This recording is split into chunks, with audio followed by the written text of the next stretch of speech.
UPSC civil services എക്സാമിനായി prepare ചെയ്യുന്ന ഏതൊരു ആസ്പിരന്റിന്റെയും ഉള്ളിലുള്ള ഒരു ചോദ്യമാണ് UPSCക്കായി എത്ര മണിക്കൂർ പ്രിപ്പയർ ചെയ്യണം.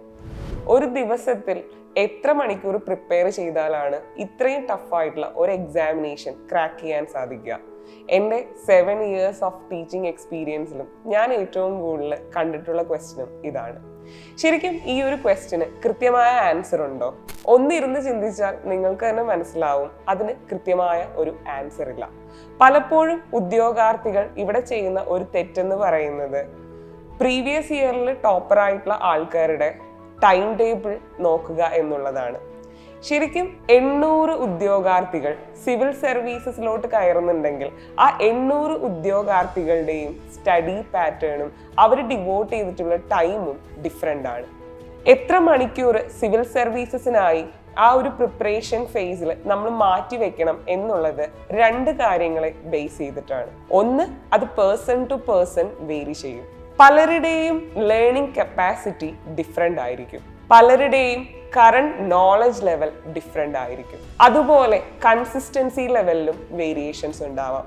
അപ്പോൾ ഒരാളുടെ പ്രസന്റ് നോളജ് ലെവൽ എന്താണ്, അയാളുടെ കൺസിസ്റ്റൻസി എങ്ങനെയാണ്, അതുപോലെ അയാൾ എത്ര നല്ലൊരു ലേണർ ആണ് എന്നതിനെ ആശ്രയിച്ചിരിക്കും അയാൾ ഡിവോട്ട് ചെയ്യേണ്ട ടൈം. സെക്കൻഡ് തിങ്, ഒരാളുടെ സ്റ്റേജ് ഓഫ് പ്രിപ്പറേഷൻ ആണ്.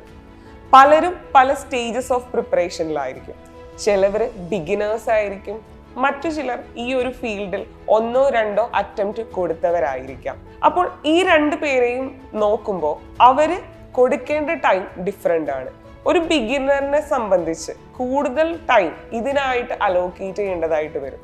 എന്നാൽ ഒരു വെറ്ററിനെ സംബന്ധിച്ചാണെങ്കിൽ അയാളെ സംബന്ധിച്ച് ഇതെല്ലാം ഒരു റിവിഷൻ മോഡായിരിക്കും. കുറച്ച് സമയം അതിൽ കൊടുത്താൽ പോലും അയാൾക്ക് കൃത്യമായിട്ട് ആ ഒരു സിലബസ് ആ ഒരു എക്സാമിന് വേണ്ടി തീർക്കാനായി സാധിക്കും. നമുക്കറിയാം, വർക്കിംഗ് പ്രൊഫഷണൽസ് ആയിട്ടുള്ള ആളുകൾ ഈ ഒരു മേഖലയിലോട്ട് വരാറുണ്ട്. ബാങ്കിൽ വർക്ക് ചെയ്യുന്നവർ, ഗവൺമെന്റ് സെക്ടേഴ്സിൽ വർക്ക് ചെയ്യുന്നവരൊക്കെ. ഇവർക്ക് ഒരു ദിവസത്തിൽ പഠിക്കാനായി കിട്ടുന്ന സമയം വളരെ കുറവായിരിക്കും. അങ്ങനെയുള്ള ആളുകൾ ആ ഒരു ടൈമിനനുസരിച്ച് അവരുടെ ടൈം ടേബിൾ സെറ്റ് ചെയ്യേണ്ടതായിട്ട് വരും. അതേസമയം ഫുൾ ടൈം റീഡിംഗ് റൂമിൽ ഇരുന്ന് പഠിക്കുന്ന ഒരാളെ സംബന്ധിച്ച് അവന് ഒരു 10 hours to 12 hours വരെ ഈ ഒരു പ്രിപ്പറേഷന് ലഭിക്കുന്നതാണ്. അപ്പോൾ നിങ്ങളുടെ സാഹചര്യം അനുസരിച്ച് നിങ്ങൾ ടൈം ടേബിൾ സെറ്റ് ചെയ്യണം. മറ്റൊരാളുടെ ടൈം ടേബിൾ നിങ്ങൾ കോപ്പി അടിക്കേണ്ടതായിട്ടില്ല. പക്ഷേ ഇവിടെ നിങ്ങൾ ശ്രദ്ധിക്കേണ്ട കാര്യം എന്ന് പറയുന്നത് ഒരു ദിവസത്തിൽ നിങ്ങൾ അലോക്കേറ്റ് ചെയ്യുന്ന ടൈം അത് എവിടെയൊക്കെ ഫോക്കസ് ചെയ്യണം എന്നുള്ളതാണ് ഇമ്പോർട്ടൻറ്റ്. ഫസ്റ്റ് തിങ്, കറണ്ട് അഫയേഴ്സിനായിട്ട് ടൈം കണ്ടെത്തണം. ഓരോ ദിവസത്തെയും കറണ്ട് അഫയേഴ്സ് നമുക്ക് പ്രിലിംസിനും മെയിൻസിനും ഇമ്പോർട്ടൻ്റ് ആണ്. അപ്പോൾ അതിനു വേണ്ട ടൈം നമ്മൾ കണ്ടുപിടിക്കണം. രണ്ടാമതായിട്ട് കോൺസെപ്ച്വൽ ക്ലാരിറ്റി വരുത്തേണ്ട കാര്യങ്ങൾ. ഫോർ എക്സാമ്പിൾ, നമ്മുടെ ജനറൽ സ്റ്റഡീസ് പേപ്പേഴ്സ്, അതുപോലെ തന്നെ നമ്മുടെ ഓപ്ഷണൽ സബ്ജക്ട്സ്, ഇതിലൊക്കെ നമുക്ക് കോൺസെപ്ച്വലായിട്ട് ഒരുപാട് കാര്യങ്ങൾ പഠിക്കാനുണ്ട്. അപ്പോൾ അതിനു വേണ്ടി സമയം മാറ്റിവെക്കണം. ആ സമയം അലോട്ട് ചെയ്യുമ്പോഴും അവിടെ 2 കാര്യങ്ങളാണ് ശ്രദ്ധിക്കേണ്ടത്. ഒന്ന്, GS പേപ്പേഴ്സിന് വേണ്ടി, 2 നമ്മുടെ ഓപ്ഷണൽ സബ്ജക്റ്റിന് വേണ്ടി.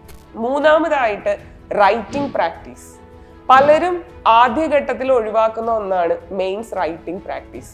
നോളജ് ഉണ്ടായാൽ പോരാ, അത് പേപ്പറിലോട്ട് പകർത്താൻ നമുക്ക് സാധിക്കണം. അതിനായി വളരെയധികം പ്രാക്ടീസ് ചെയ്യേണ്ടതായിട്ടുണ്ട്. വൺസ് നിങ്ങളുടെ GSൽ ഒരു ബേസ് കിട്ടിക്കഴിഞ്ഞാൽ നിങ്ങളുടെ മെയിൻസ് ആൻസർ റൈറ്റിംഗ് സ്റ്റാർട്ട് ചെയ്യണം. അതിൽ കൺസിസ്റ്റന്റ് ആയിട്ട് ഡെയിലി വർക്ക് ചെയ്യേണ്ടതായിട്ടും ഉണ്ട്. ഫൈനലി, നമ്മളുടെ പ്രിലിംസ് എക്സാമിനേഷന് വേണ്ടിയുള്ള പ്രിപ്പറേഷൻ, അതിനായി മോക്ക് ടെസ്റ്റുകളും മോക്ക് ക്വസ്റ്റ്യൻസും ചെയ്യേണ്ടതായിട്ടുണ്ട്. ഈ 4 ഏരിയാസിൽ ഫോക്കസ് ചെയ്യുകയാണ് ഇമ്പോർട്ടൻറ്റ്. നിങ്ങളുടെ കഴിവിനനുസരിച്ച്, നിങ്ങളുടെ ലേണിംഗ് കപ്പാസിറ്റിക്ക് അനുസരിച്ച് ഈ ഒരു ടൈം അലോക്കേഷൻ വേരി ചെയ്യാം. മിനിമം ഒരു 4 hours തുടങ്ങി മാക്സിമം ഒരു 10 to 12 hours വരെ നിങ്ങൾക്ക് ഇതിനായി സമയം അലോക്കേറ്റ് ചെയ്യാവുന്നതാണ്.